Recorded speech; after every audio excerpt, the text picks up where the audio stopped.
what are the biggest obstacles for Israel to be able, probably that, for us to be able to even embrace more of this, because some things are holding us back.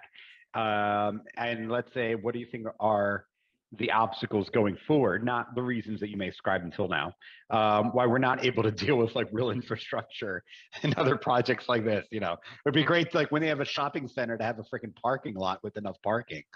And, you know, as an example. Yeah, I mean, look, when our grandparents and like their generation, when they founded this startup, they had to deal with the here and now. They did not put the foundations for, you know, a big corporate. They built a startup.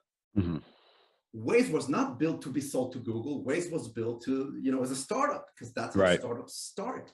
You have to pivot. You have to find your way. You're a speedboat trying to maneuver around the rocks. You don't think about crossing the Atlantic.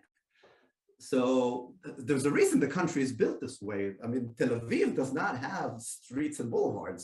There's one boulevard maybe. So I would say the following thing. I think that for 20 years, for more or less 20 years, as someone who was a student in the business of promoting Israel, we celebrated Startup Nation because it was a great story. But startups I mean, this story is not the bedrock. It's a manifestation of the bedrock. The bedrock is the culture. And I think that one thing we need to do better, and we are doing better than what we did 15 years ago, is building companies to grow and go big. So there was a time in Israel where the celebration was about the exits. Mm-hmm. I don't know if your audience remembers. If you remember, there was a show in the US called The Entourage.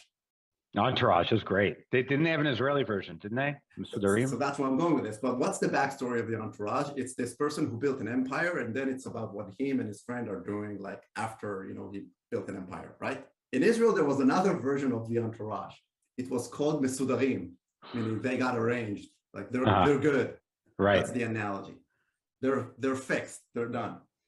But it wasn't about the three people who built an empire. It's about the three people who built a startup and sold it.